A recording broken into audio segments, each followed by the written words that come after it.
हरि ओम हरि ओम हरि ओम हरि ओम हरि ओम हरि ओम हरि ओम हरि ओम हरि ओम हरि ओम हरि ओम हरि ओम हरि ओम हरि ओम हरि हरि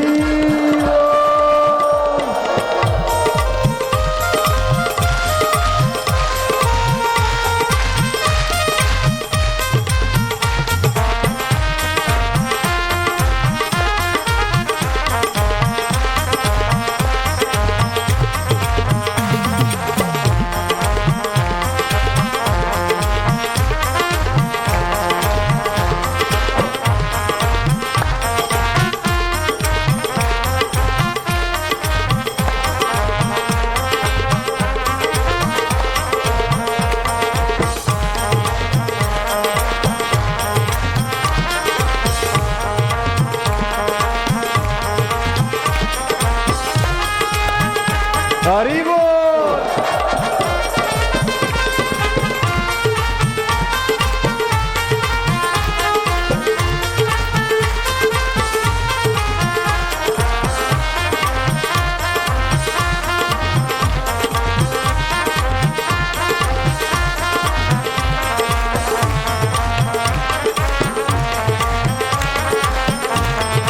हरि ओम ओम ओम ओम ओम ओम ओम ओम ओम ओम ओम ओम ओम ओम।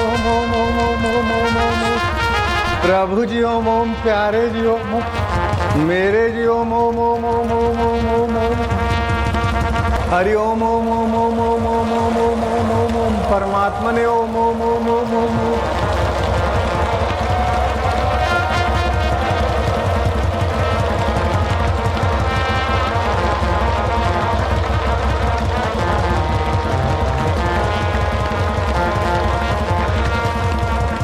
हरि ओम ओम ओम ओम ओम ओम ओम ओम ओम।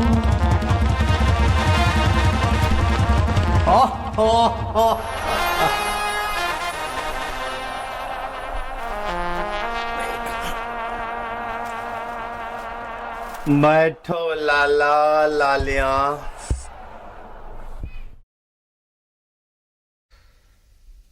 भक्ति मार्ग में चार घाट, ज्ञान घाट, भक्ति घाट, कर्म घाट और शरणागति घाट। इन चारों घाटों के चार आचार्य महापुरुष माने गए।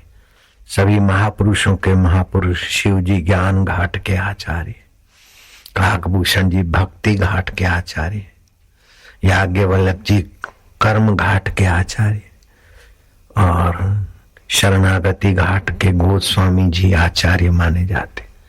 तो हनुमान जी को क्यों नहीं बोले? अरे बाबा, हनुमान जी तो इन चारों घाटों में निपुण है। हनुमान जी चारों को समय अनुसार प्रधानता देकर अपना काम कर लेते हैं। हनुमान जी में विलक्षणता है। कर्म दृष्टि से हनुमान जी कर्म पूर्णता से करते हैं। ज्ञान दृष्टि से हनुमान जी ज्ञान में भी पूर्णता, भक्ति में, शरणागति में हनुमान की पराकाष्ठा है।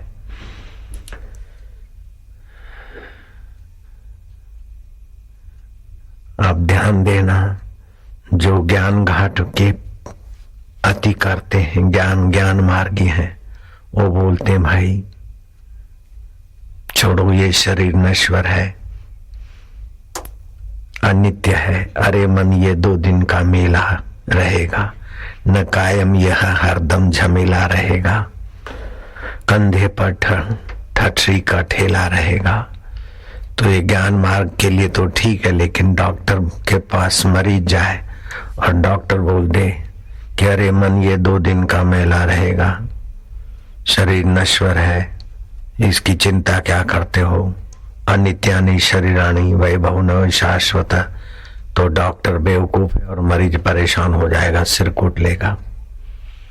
जहां ज्ञान की आवश्यकता है वहां ज्ञान, जहां भक्ति की आवश्यकता है वहां भक्ति, जहां कर्म की आवश्यकता है वहां कर्म, जहां दैन्य की आवश्यकता है वहां दैन्य। व्यवहार में भी कहीं रुबाब से काम लिया जाता है, कहीं मित्रता से काम लिया जाता है, कहीं हाथा जोड़ी से, कहीं दैन्य भाव से, तो कहीं समय का इंतजार करके काम लिया जाता है। सब जगह एक ही मापदंड नहीं चलता। किसी के मकान का वास्तु पूजन था, गायक को, प्रसिद्ध गायक कवि को बुलाया और उसने अपनी वीणा की तार पर आलापा, अरे मन ये 2 दिन का मेला रहेगा, न कायम ये हरदम झमेला रहेगा, कंधे पर ठठरी का ठेला रहेगा। लोगों ने तो सिर पीट लिया, मकान वाले ने भी कहा हो गई। इस समय ये वैराग्य का भजन गाने का समय नहीं था। इस समय तो गाते मंगल भवन अमंगल हारी द्रवं सुदशरथ अजिर बिहारी, अथवा यूं गाते नित्योत्सव भवेत् तेषां नित्य नित्यं च मंगलम येषां हृदय भगवान मंगलाय तनुम हरि। जो मंगल उत्सव है, भगवान हरि का चिंतन करते, भगवान हरि के निमित्त भोज बनाते, भगवान हरि के निमित्त गृह प्रवेश करते, भजन कीर्तन करवाते, उनके लिए तो घर भी मंगलमय, भोजन भी मंगलमय, मिलन भी मंगलमय, उनके लिए तो नित्य मंगलमय उत्सव है। कवि को ये गाना चाहिए।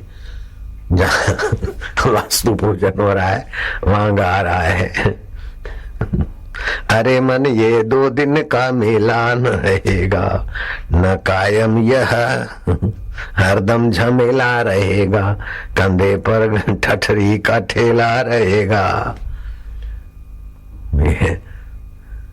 बिंदु कवि की कविता तो प्रसिद्ध है, लेकिन प्रसिद्ध कविता कहाँ गानी चाहिए? हनुमान जी से पूछा अंगद ने कि हनुमान जी, रावण ने भी लंका इतनी नहीं छान मारी होगी जितनी आपने छानी, क्या कारण था? लंका का घर घर गली गली रात्रि को सब छान मारा। हनुमान जी ने बड़ा सुंदर उत्तर दिया कि भाई, वैद्य होता है ना, तो देखता है कि मरीज की कौन सी नाड़ी बंद है, कोई चल तो नहीं रही है, तो इधर की नाड़ी देखेगा, ललाट पे हाथ लगाएगा, उधर देखेगा, वक्षस्थल पर हाथ लगाएगा। ऐसा नहीं कि जल्दी से घोषणा कर दे कि मृतक है। जहां कोई प्राण की संभावना है वहां खोज ले। अगर देखता है कि प्राण की कोई संभावना नहीं है तो फिर घोषित करता है डेड बॉडी, ये मृतक है। ऐसे हमने देखा कि लंका में तो सौंदर्य है, सुविधा भी है, बाग बगीचे भी हैं, बड़ी अट्टालिका भी है, लेकिन भक्ति रूपी प्राण नहीं दिख रहे। जहां भक्ति रूपी भगवत रस रूपी प्राण नहीं, जीवन वहां निसार है। तो मैंने देखा कि निस्वार है, लेकिन एक जगह स्पंदन देखा, वो भी विभीषण के यहाँ। और त्रिजटा जहां थी वहां स्पंदन दिखा, तो वहां तो जीवन दिखा। तो जहां जीवन है वहां मैं शमशान यात्रा क्यों करवाऊं, और जहां मृतक है वहां उनको सड़ने क्यों दूं? तो फिर मेरे पूंछ में लगा उन्हीं का घी, उन्हीं का तेल, उन्हीं के कपड़े, और पूंछ बढ़ाते बढ़ाते चारों तरफ वहां घुमाई जहां भक्ति रूपी माता का जीवन नहीं और राम रस नहीं है। और रावण की 1/4 सेना भी जल गई और बड़े बड़े युद्ध के साधन भी जल गए, और जो युद्ध करने में सक्षम थे वो दहल गए, और जो उनकी संतान, योद्धाओं की संतान होने वाली थी, वो कई राक्षसों के गर्भपात भी करा दिए, अबॉर्शन की जरूरत न पड़े। हनुमान जी भी बड़े विलक्षण लक्षण से संबंध। तो यहाँ राम जी, हनुमान जी कर्म कौशल्य के धनी है, कर्म घाट से कर्म करते। राम जी ने तो भेजा कि सीता जी कुशल है, कैसा है, जरा देख के आओ खोज के। लेकिन एक काम बताया कि अब्राहम, सीता जी को जिसने कैद किया उसकी सेना कैसी है, परकोटे कैसे हैं, कैसे तोड़े, कुछ तो खुद ही तोड़ के आए, और उसके बलवान बलवान को कैसे हैं योद्धे, तो 1/4 तो सेना भी समाप्त करके आए और सारी खबर लेके आए शत्रु के घर, कैसे धावा बोलना और कैसे मेरे स्वामी सफल हो। तो शरणागति भाव, दास्य भाव, सख्य भाव आदि कई भाव होते हैं। तो शरणागति भाव, दास्य भाव, सख्य भाव आदि से भगवान की रति पैदा होती है। जिसके जीवन में भगवान की रति पैदा हुई वो जीता है, बाकी सब मुर्दे शरीर को मैं मान के मरे जा रहे। भगवान की प्रीति रति अगर नहीं है तो फिर ये तन का चा कुंभ है, फुटत न लागे बार, फटका लागे फूटी पड़े, गर्व करे वह गवार। यहाँ ज्ञान और वैराग्य की जरूरत है, लेकिन जहाँ रति और प्रीति है उनके यहाँ तो इस बात की जरूरत है, नित्योत्सव भवे तेषाम नित्य नित्यम च मंगलम, अथवा मंगल भवन अमंगलहारी। इस प्रकार का होना है। जिसके जीवन में भक्ति, तो उनके लिए तो मैं आते ही हा हा हा हा आनंद माधुर्य कर देता हूं। तो ज्ञान घाट, कर्म घाट, भक्ति घाट, दैन्य घाट।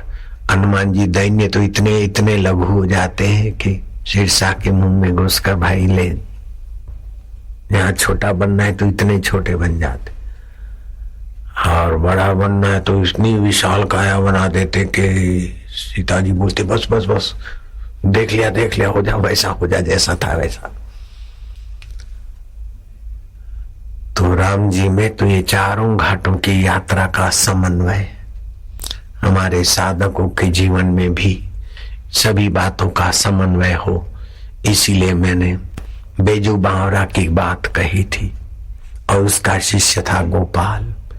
गोपाल को खूब सिखाया और ऐसा साज और राग गाए कि कश्मीर का राजा उनका भक्त बन गया था और राजकवि हो गया था। लेकिन भक्ति घाट, कर्म कौशल्य घाट, ज्ञान घाट की यात्रा नहीं की थी, तो अहम घाट बना लिया, 5 नया।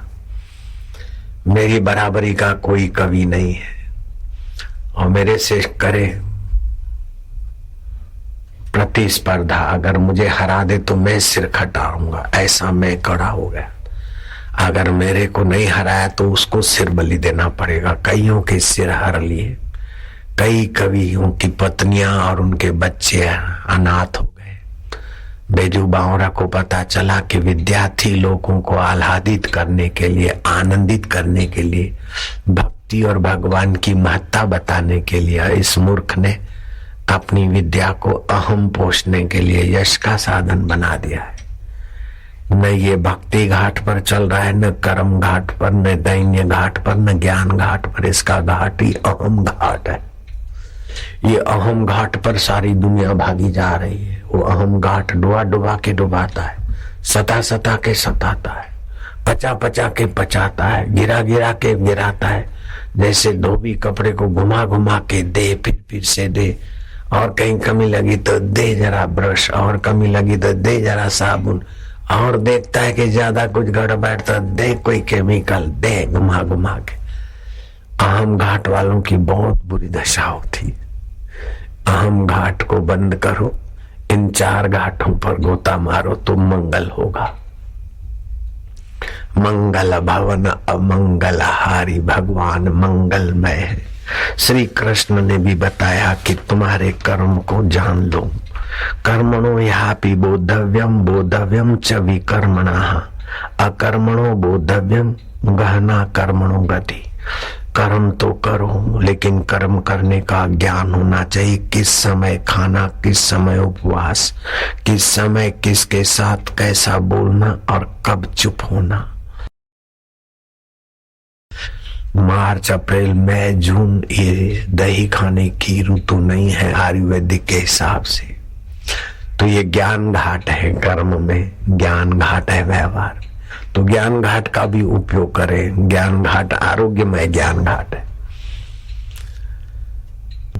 कर्म को जान लेना चाहिए, आप कर्म ऐसे करो कि आपकी करने की आसक्ति मिटती जाए, लापरवाही न रहे और कर्म का फल नश्वर न हो, कर्म का फल परमात्मा हो। ये कर्म करने का कौशल्य है।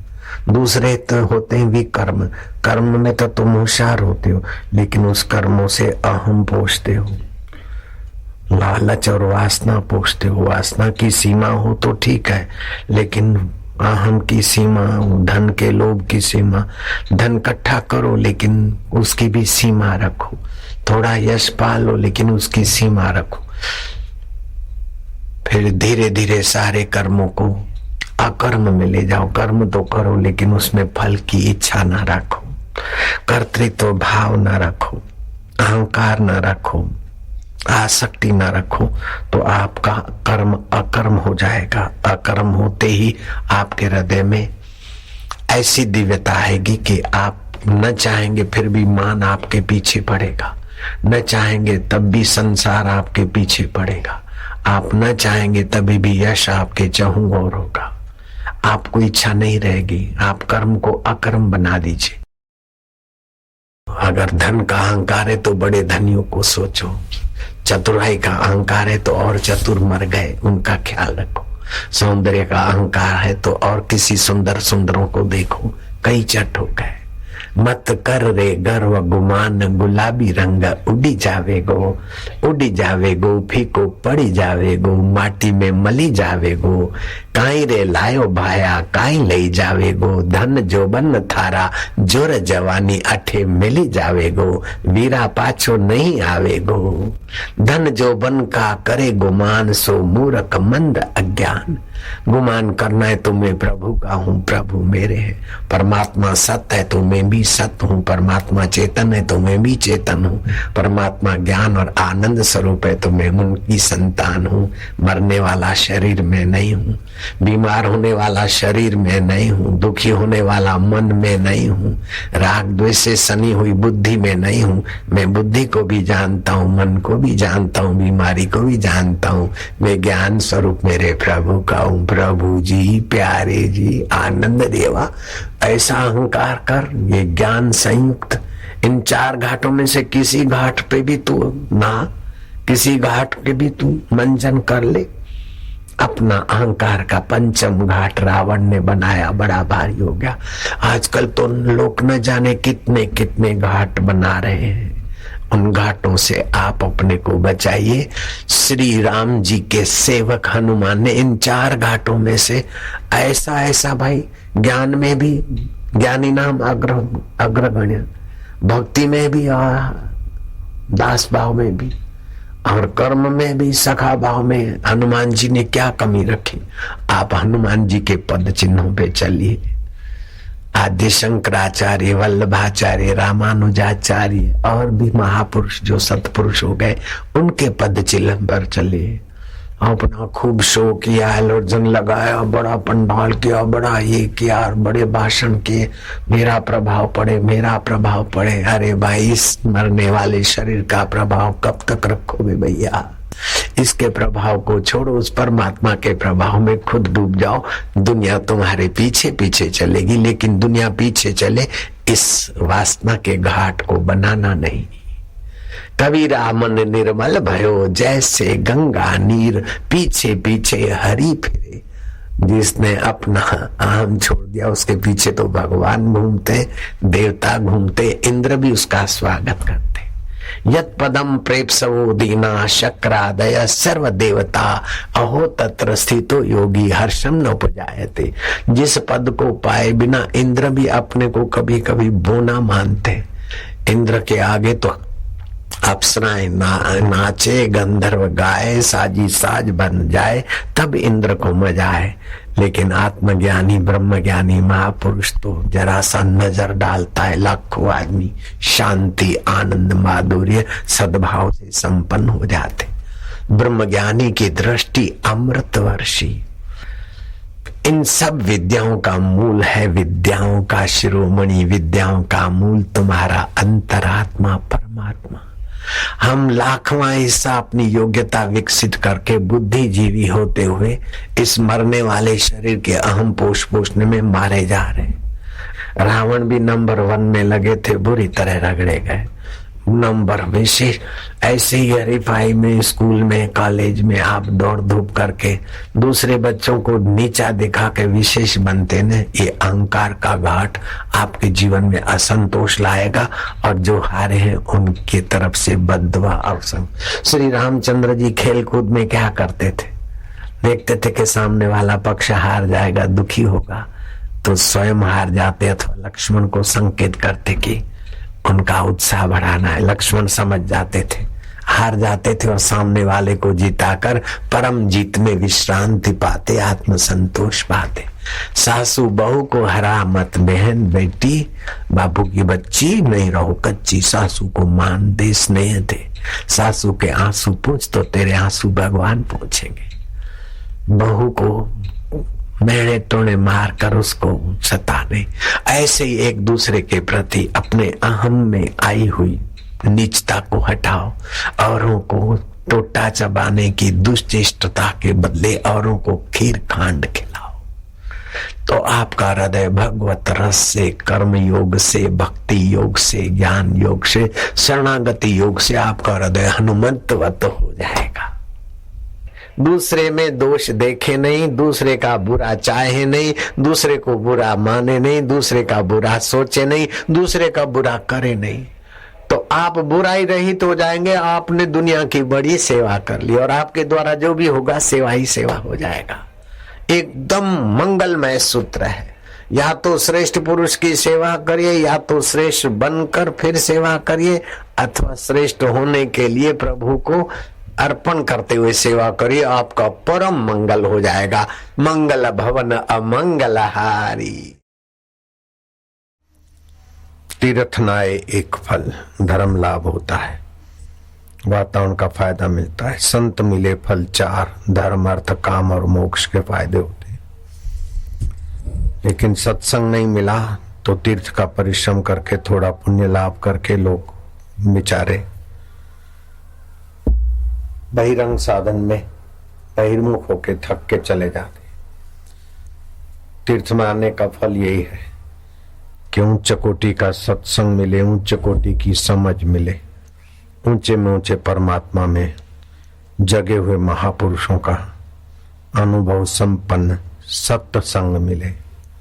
सत्य में जो टिके हैं, सत्य में जो जगे हैं, सत्य स्वरूप से एकाकार होकर जो अपनी अनुभव वाणी बोलते हैं, वे महापुरुष सत्संग होता है।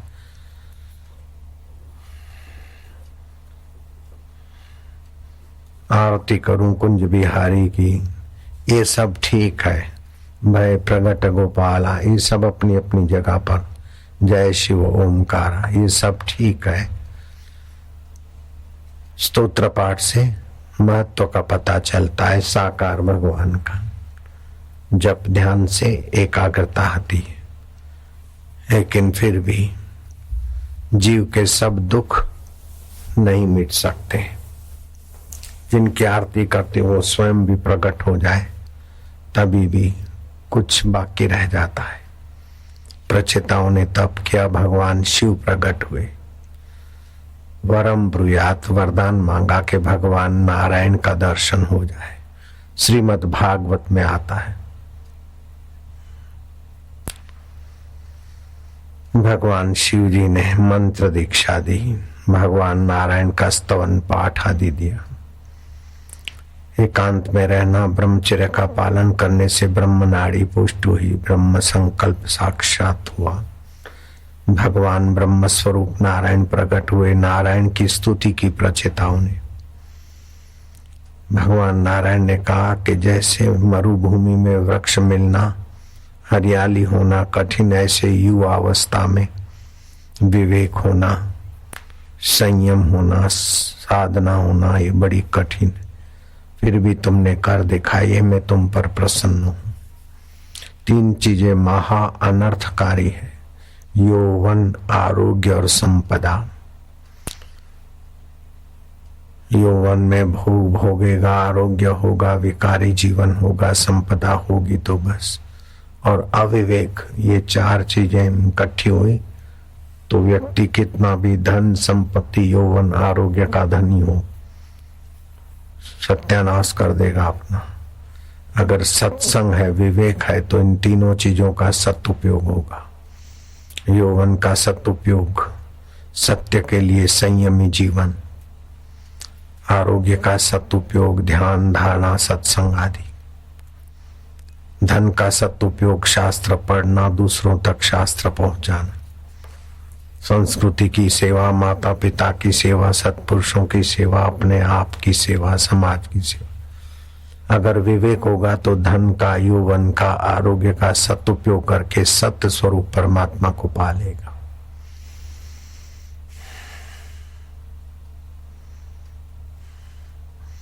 प्रचेताओं, तुमने सत्य का मार्ग स्वीकार किया है। मेरे पास ऐसा कोई चीज नहीं कि तुम्हारे लिए अदेय हो, जो तुम मांगो मैं तुमको दूंगा। तब प्रचेताओं ने कहा, प्रभु आप प्रसन्न हैं, आपके भंडार में सब कुछ है, लेकिन हम क्या मांगे? हम मांगेंगे, जो मांगेंगे वो मिली हुई चीज तो अभी नहीं है, मिलकर फिर भी छूट जाएगी। हमें तो ऐसा दो जो अछूट हो, जो कभी ना छूटे, जिसको पाने के बाद कुछ पाना बाकी न रहे, जिसको जानने के बाद कुछ जानना बाकी न रहे, जिस चीज से बढ़कर कोई चीज ना हो। आप जिसको सर्वोपरि श्रेष्ठ समझते हैं, हे भगवान हमारी मति गति नहीं है, सर्वोपरि श्रेष्ठ चीज का क्या व्याख्या करें। आप जिसको सर्वोपरि समझते हैं, हमारे हित के लिए जो भी आपको उचित लगे वही भगवान नारायण आप कृपा करेंगे। भगवान नारायण विशेष प्रसन्न हुए। प्रचेताओं, तुम्हारे विवेक बती बुद्धि को शाबाश है। मिली हुई चीज तो मिट जाएगी, लेकिन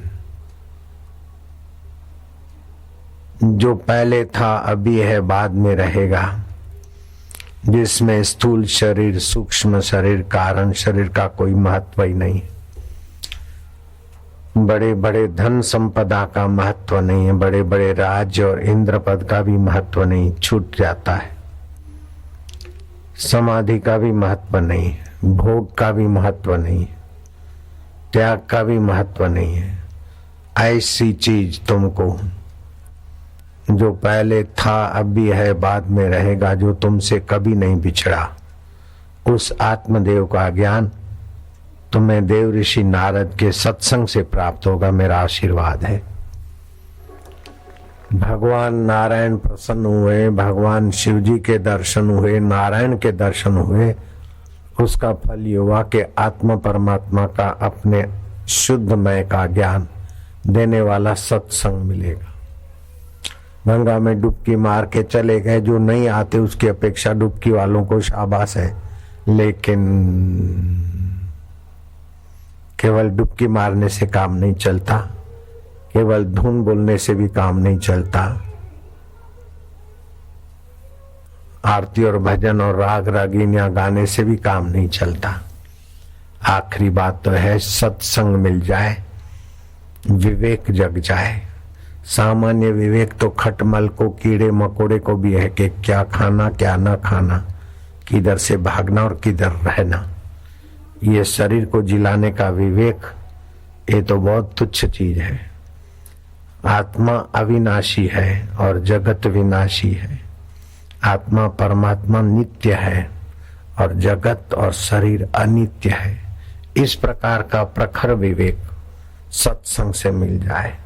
दुख आता है, हम दुख के साथ बेवकूफी लगाकर जुड़ जाते हैं, अपने को दुखी मानते हैं।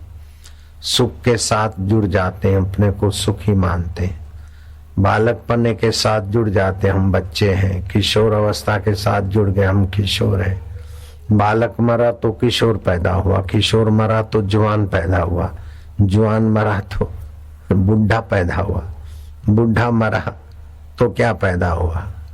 उसको जानने वाला जो कभी पैदा होता ही नहीं, मरता ही नहीं, वो मैं आत्मा हूँ, चैतन्य हूँ, इस प्रकार का विवेक मिल जाए, उसमें जग जाए, तो उसके सारे तीर्थ हो गया। ऐसा सत्संग मिल जाए तो उसने सारे तीर्थों में स्नान कर लिया, चाहे गंगा में नहाए चाहे ना नहाए। जिसको ब्रह्म ज्ञान का सत्संग मिल गया उसने सारे तीर्थ कर लिए, सारे तीर्थ में स्नान कर लिया। स्नातम तेन सर्व तीर्थम दातम तेन सर्व दानम, उसने सब कुछ दान दे डाला। कृतम तेन सर्व यज्ञम, उसके द्वारा सारे यज्ञ हो गए।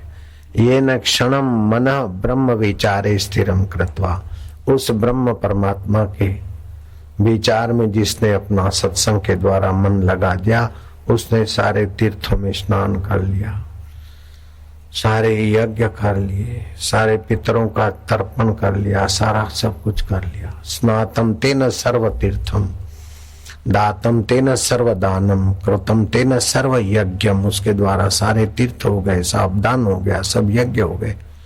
ये न क्षणम मन ब्रह्म विचारे स्थिरम कृत्वा।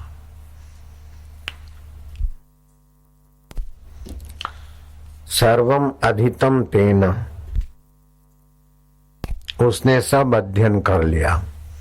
तेन सर्वम अनुष्ठितम, उसके द्वारा सारे अनुष्ठान हो गए। ये न आशा पृथक कृत्वा, जिसने इच्छा वासना बाहर से सुख लेने की वासना पृथक कर दी अपने से। नैराशावलंबितम, सुख बाहर से अंदर भरने की इच्छा छोड़ दी, अंतरात्मा का सुख जगमगाने लगेगा। हे नाक तू परफ्यूम से सुख दे, हे जीभ तू चटोरे पने से सुख दे, हे कान तू वाहवाई से सुख दे, हे मूत्रेंद्री तू काला मुंह करने से काम विकार करके पति पत्नी का शरीर का कमर तोड़ कार्यक्रम करके तू सुख दे। ये नीच सुख से हम नीचे हो जाते हैं, इस नीच सुख से उपराम हो गए। उसने सब कुछ कर लिया, उसके सारे अनुष्ठान हो गए, सारे तप हो गए, सारी साधना हो गई। प्रचेताओं को भगवान नारायण ने वरदान दिया कि तुमको देव ऋषि नारद जी का सत्संग मिलेगा। जो सत्य पहले था अभी है बाद में रहेगा। जागृत अवस्था आई चली गई लेकिन सत्य नहीं गया, उसको जानने वाला सत्य ज्यों का त्यों रहा। आज सुबह से अभी तक कितना कुछ आया गया, खाया पिया लिया दिया, सब बदल गया लेकिन उसको जानने वाला नहीं बदला। स्वप्नावस्था आई, बहुत कुछ बना और बिगड़ा लेकिन उसको जानने वाला बना बिगड़ा नहीं। गहरी नींद आई, विश्राम मिला, सब कुछ भूल गए। सब कुछ त्याग कर बढ़िया से बढ़िया वस्तु, बढ़िया से बढ़िया मकान दुकान, ये वो सब बढ़िया से बढ़िया प्रेमिका सब को छोड़कर विश्राम में चले जाते, सुख शांति मिलती। तो जहां से शांति मिलती हो कौन सी चीज की अपेक्षा रखती? कुछ नहीं, कुछ नहीं करते, नींद में आराम मिलता है। तो नींद में अज्ञान कारण शरीर होता है, तभी भी आराम मिलता है। लेकिन सत्संग और भगवान के नाम का उच्चारण करके कुछ न करने की अवस्था में जाए तो राम मिल जाए। वहां आराम मिलता है, यहाँ राम मिलता है। जो रोम रोम में बस रहा है, प्राणी मात्र का परम हितैषी है, वो राम दूर नहीं, दुर्लभ नहीं, परे नहीं, पराया नहीं। तो तीर्थों में जाने की तीन बातें होती। एक तो तीर्थ की भूमि का, ग्रह नक्षत्र त्योहार तिथि का जल में प्रभाव पड़ता है, तो नहाने वाले को जरा सात्विकता प्रसन्नता मिलती है। दूसरा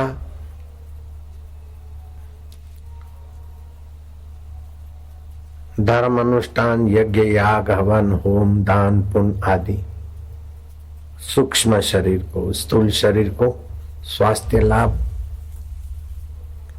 और जल और तेज तत्व विशेष होते हैं जल में और पृथ्वी में, उसका लाभ मिलता है। पुण्य कर्म करने से सूक्ष्म शरीर को लाभ हुआ। लेकिन सत्संग नहीं मिला तो स्थूल शरीर भी मिट जाता है, सूक्ष्म शरीर भी बदल जाता है। कारण शरीर में भी अज्ञान है अगर सत्संग नहीं मिला तो तीर्थों में सारी जिंदगी लोग रहते हैं, फिर मरने के बाद प्रेत हो जाते। तीर्थ का महत्व है कि आत्म तीर्थ में ले जाने वाला सत्संग मिल जाए। तीर्थी कुर्वन्ति तीर्थाणी, जो आत्म तीर्थ में नहाते हैं, आत्म तीर्थ में जो जगह है, ऐसे महापुरुषों की उपस्थिति तीर्थ को तीर्थत्व देती है। तीर्थ 3 प्रकार के होते हैं। स्थावर तीर्थ, जैसे हरिद्वार है, सेतुबंध, रामेश्वर है, पुष्कर है, गया जी है,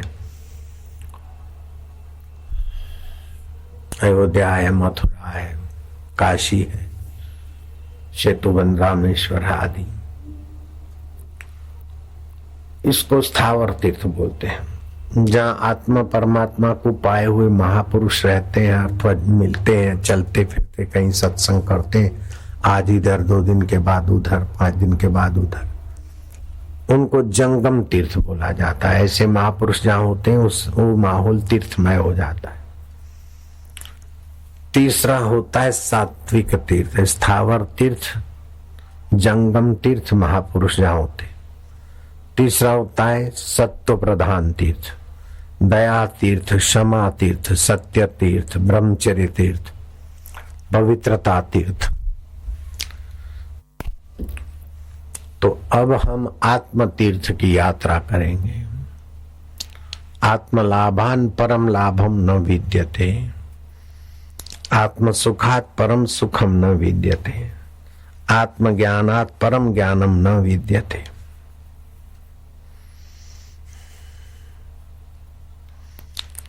चैतन्य महाप्रभु कहते हैं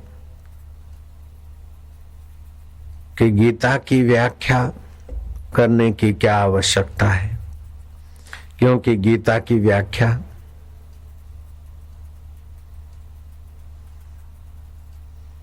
श्रीमद् भागवत है।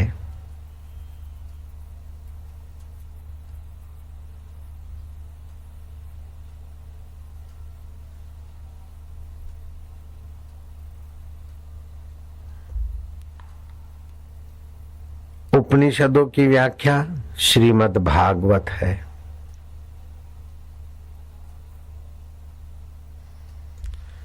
भागवत भगवान की शरणागति, भगवान की प्रीति, वीर रस, श्रृंगार रस, हास्य रस के साथ साथ आत्मरस को प्रगटाने की, कुछ न करने की विश्रांति योग की ऊंचाई को भागवत में भगवान वेदव्यास ने उपनिषदों की और गीता की व्याख्या कर दी है।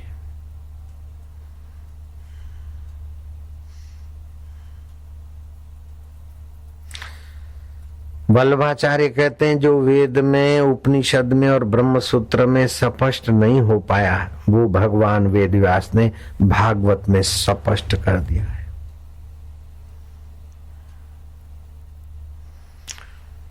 तो भगवान के स्वरूप की स्पष्टता है और भगवान की आवश्यकता, और हम भगवान के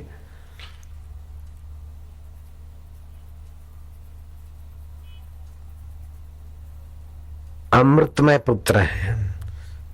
पुत्र चाहे बच्चा कैसा भी हो, माँ बाप उनके प्रति दयामय रहते हैं, लेकिन बाहर के माँ बाप तो अज्ञानवश कुछ गड़बड़ी कर सकते हैं, लेकिन भगवान परम ज्ञान स्वरूप है, वो परम दयामय है। तो भगवान की शरण लें। चोरी, डकैती, जुआरी, बेईमानी, शराब, कबाब आदि की नीच वस्तुओं की शरण लेने से आदमी नीच मति को, नीच गति को, नीच कर्म को प्राप्त होता है।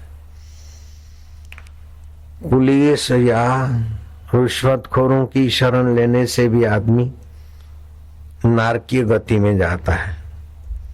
भगवान की शरण लेने से, ऊंच शरण लेने से धीरे धीरे कभी भी मूर्ख की, असमर्थ की, क्रूर की, कुटिल की शरण नहीं ली जाती।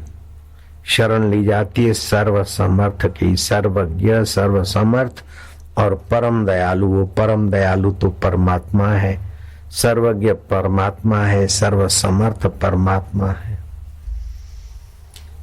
मैं तो कई बार बोल चुका कि दुनिया की स्कूलें कॉलेजों के सारे सर्टिफिकेट, विश्वविद्यालय के सर्टिफिकेट लेकर बंडलों के बंडल में ले लेता, तभी भी मुझे उतना फायदा नहीं होता जितना मेरे को ब्रह्म ज्ञानी मेरे लीलाशाह प्रभु के सत्संग से और उनके दर्शन और कृपा से हुआ। सत्संग से आध्यात्मिक ज्ञान तो मिलता है, लौकिक कला कौशल्य भी मिलता है और लौकिक भी मिलता है, और मिलते मिलते ऐसी चीज मिलती है कि स्थूल शरीर में जो कुछ मिला वो कुछ भी नहीं। सूक्ष्म शरीर भी हमारे लिए नहीं है, स्थूल शरीर भी हमारे लिए नहीं है, कारण शरीर भी हमारे लिए नहीं, ये प्रकृति का है। अब प्रकृति का है, प्रकृति की इस पर असर होगी और प्रकृति में ही घूम घुमा के बदलेगा। स्थूल शरीर से कितना भी कुछ भी मिल जाए हमारे लिए कुछ भी नहीं, क्योंकि स्थूल शरीर हमारा है ही नहीं, रहेगा ही नहीं। सूक्ष्म शरीर भी बदलता है, हमारा नहीं है। कारण शरीर भी बदलता है, हमारा नहीं है। हम तो अबदल हैं। बचपन बदल गया, हम उसको जानते हैं। बचपन की मानसिकता बदल गई, सूक्ष्म शरीर की, उसको भी हम जानते हैं। बचपन की नींद 8 घंटे सोते थे कारण शरीर में, वो भी बदल गई, उसको भी हम जानते हैं। तो हम इससे अलग हुए न, स्थूल शरीर से, सूक्ष्म शरीर से, कारण शरीर से हम अलग हैं। स्थूल शरीर की समाधि 1000 वर्ष की हो गई, फूंक मारा तो आसमान हमारी फूंक से भर गया और बारिश हो गई, आंधी चल गई, तूफान हो गई। सूर्य बर्फ का गोला होकर धरती पे आ गया और पृथ्वी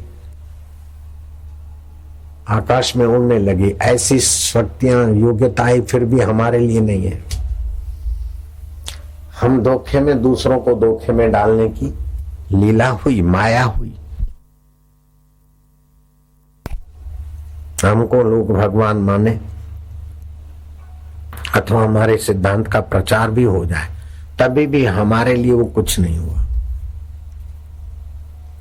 सारे विश्व के लोग हमारा चित्र रखे और आरती करें, हम एक शब्द यहाँ कर सब लोग जी हजूर करके मानने लग जाए, फिर भी उससे हमें कोई फायदा होने वाला नहीं।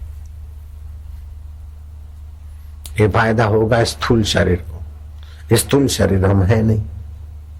सूक्ष्म शरीर को फायदा होगा, मन में प्रसन्नता होगी, तो प्रसन्नता आती जाती है, हम तो नहीं आते जाते हैं। स्थूल शरीर बच्चा बाल जवान होता है, हम नहीं होते हैं। तो ये हमारी जाति के नहीं है। जो हमारे काम में नहीं आएंगे उसी में हम मारे जा रहे हैं। मकान हमारे काम में नहीं आएगा देर सवेर, अभी शरीर के काम आता है, हमारे काम में नहीं आएगा मकान। ऐसे शरीर भी हमारे काम में नहीं आएगा। स्थूल सूक्ष्म कारण, अभी तो हमारी हस्ती से शरीर काम करता है।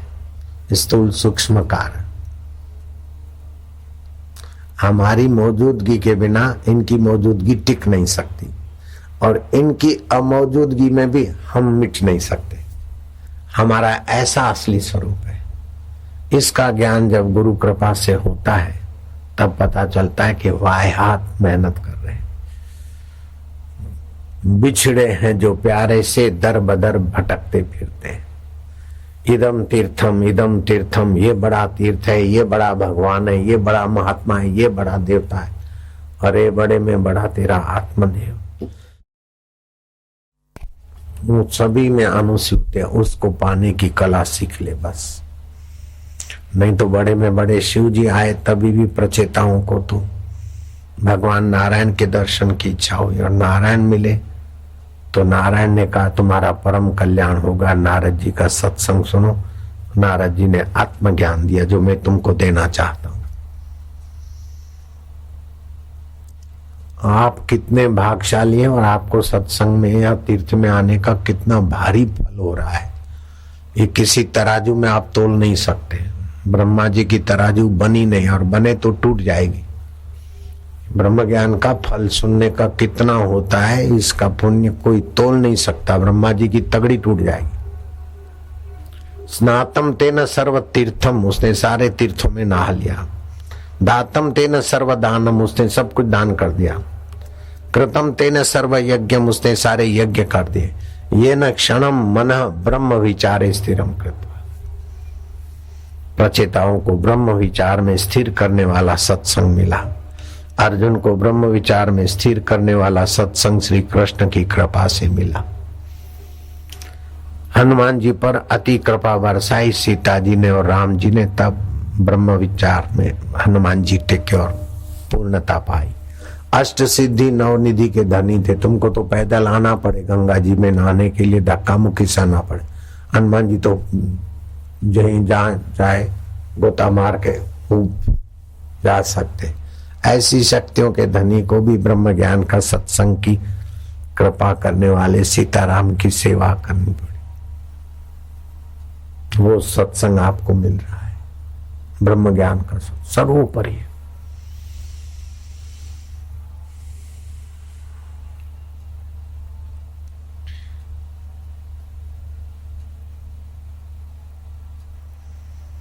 दो महात्मा थे,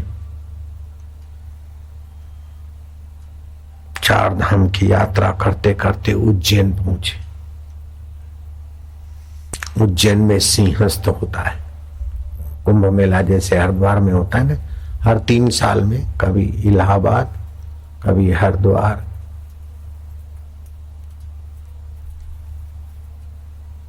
कभी उज्जैन,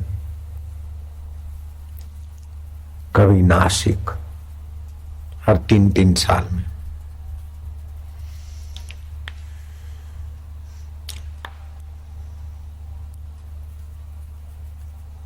पैदल का जमाना था। वो महात्मा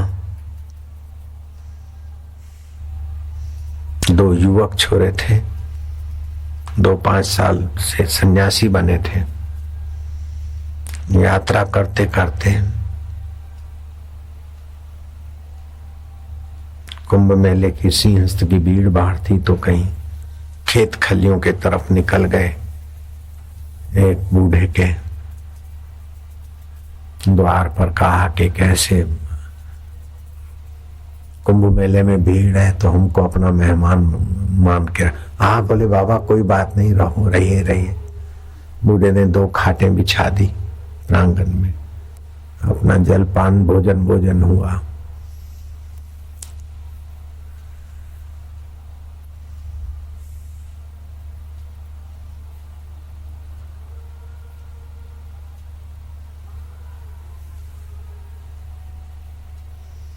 गप सप लगाते लगाते, क्यों किसान काका, तुमने 4 धाम की यात्रा किया है क्या?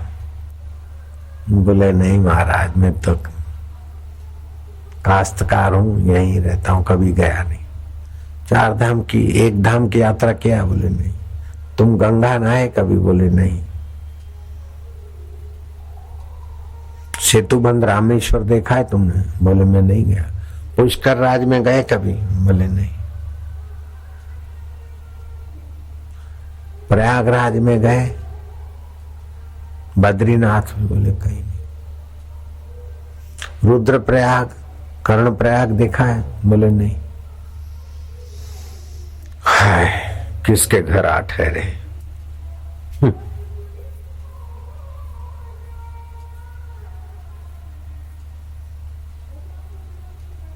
वो बूढ़ा अपना जो कुछ सेवा मेवा करनी थी, बूढ़ा तो चला गया, अपना जगह पे सोया। इनको नींद ना आवे कि कैसे मूर्ख किसान के यहाँ ठहर गए। अब रात हो गई है, 11-12 बज गए, कहाँ जाएंगे। निर्दोष व्यक्ति पर दोष आरोपण करने से मन विक्षिप्त होता है, पुण्य नाश होता है, स्वास्थ्य खराब होता है। रात्रि, मध्य रात्रि हुई, करवटें ली, देखा तो कोई काली काली काली काली गाय के रूप में आ रही है और उस बूढ़े के जो लिपा हुआ प्रांगण है उधर लोथपोथ हो रही। और वो काली काली कोई आकृति देखते देखते स्वच्छ हो जाती है, धन्यवाद से भर जाती है और अदृश्य हो जाती है। 1, 2, 3 ऐसे कई देखे। एक सन्यासी ने दूसरे को कहा कि तुम देख रहे हो? बोले हाँ, मेरे को नींद नहीं आती, लेकिन कुछ हो रहा है। कुछ काली काली काली काली ऐसी गाय जैसी आकृति आती है, इस भूमि में लोथपोथ होती है और श्वेत हो जाती है और अदृश्य हो जाती है। बोले अभी चुप के रहें, देखिए क्या होता है।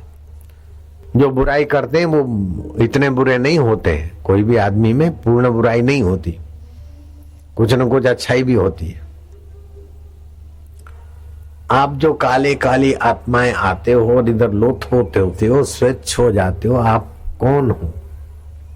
यक्ष हो, गंधर्व हो, किन्नर हो, देवी हो, देवता हो, पिशाच हो, डाकिन हो, साकिन हो कि कोई तीर्थराज हो, कौन हो? बोले मैं प्रयागराज हूं। किसी ने कहा हम रुद्र प्रयाग हैं, किसी ने कहा हम कर्ण प्रयाग हैं। लोग यात्रा करते और हम में नहा के चले जाते हैं और दोष छोड़ के जाते हैं।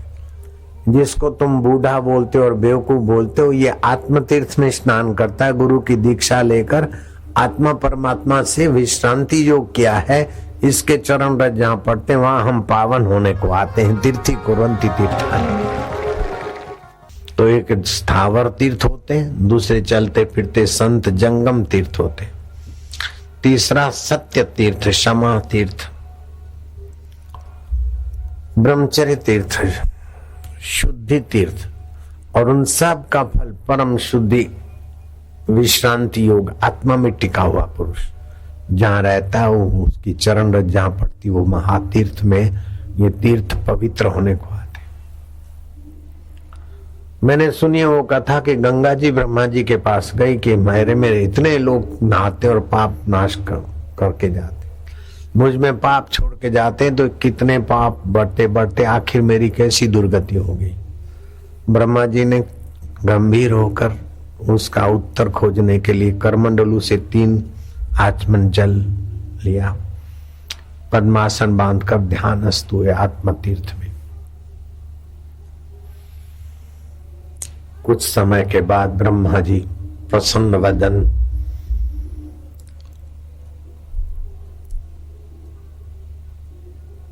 ओज और तेज छलकाती हुई वाणी से, कृपा बरसाती हुई नेत्रों से गंगा के तरफ देखने लगे कि पुत्री गंगी,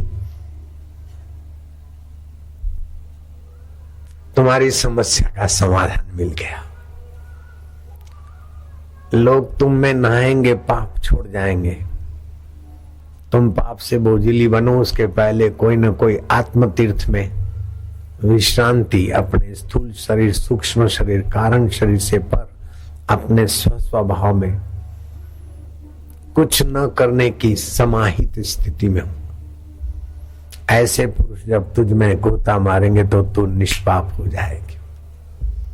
जैसे पानी और चीजों को पवित्र करता है, लेकिन फटकड़ी पानी को शुद्ध कर देती, फिल्टर प्लांट पानी को शुद्ध कर देता है, ऐसे आत्म तीर्थ में जगे हुए महापुरुष फिल्टर प्लांट है।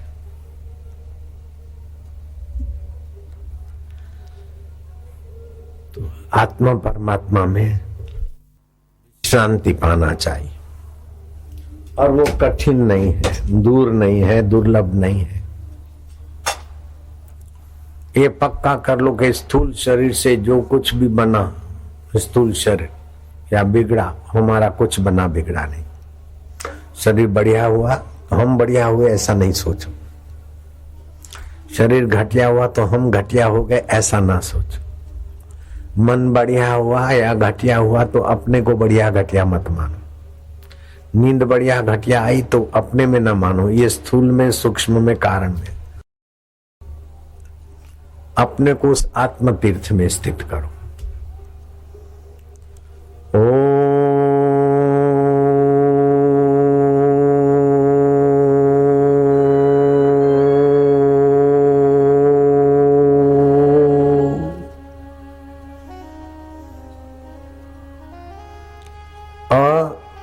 और आखिरी में मां के बीच संकल्प, विकल्प, कर्तृत्व, भोक्तृत्व कुछ नहीं रहेगा।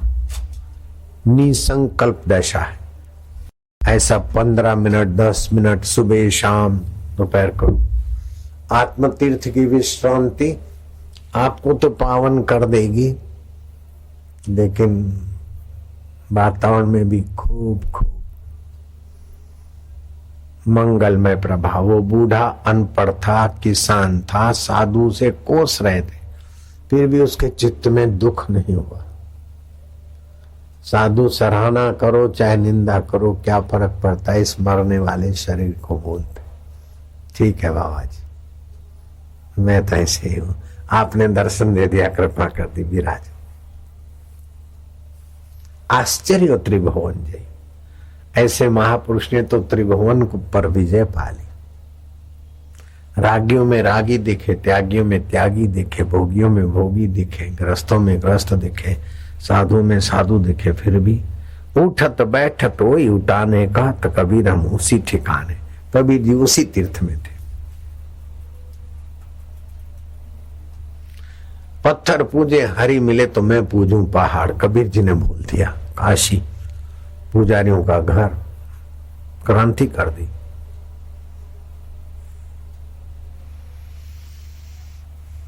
कंकड़ पत्थर जोड़ के दिया मस्जिद बनाए, तापे मुल्ला चढ़ी बांग दे, क्या बहरा हुआ खुदा। ये सब बाल मंदिर के बच्चे हैं, केजी के विद्यार्थी चिल्लाते रहते बेचारे। आत्म तीर्थ का तो महापुरुष का कोई कोई विरला रहस्य समझ सकता है।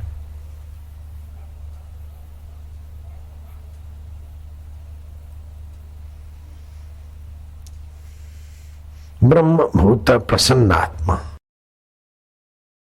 उस आत्म तीर्थ में पहुंचा हुआ पुरुष ब्रह्म भूत हो जाता है। ब्रह्म भूत प्रसन्न आत्मा न शोचती न कांक्षति, समा सर्वेषु भूतेषु मद भक्ति लभते पराम। वह ब्रह्मभूत अर्थात अपने ब्रह्म स्वभाव को जानकर, ब्रह्म अवस्था को प्राप्त करके प्रसन्न मन वाला वह साधक न किसी के लिए शोक करता है, न किसी की इच्छा करता है। ऐसा संपूर्ण प्राणियों में समभाव वाला साधक मेरी पराभक्ति को प्राप्त हो जाता है।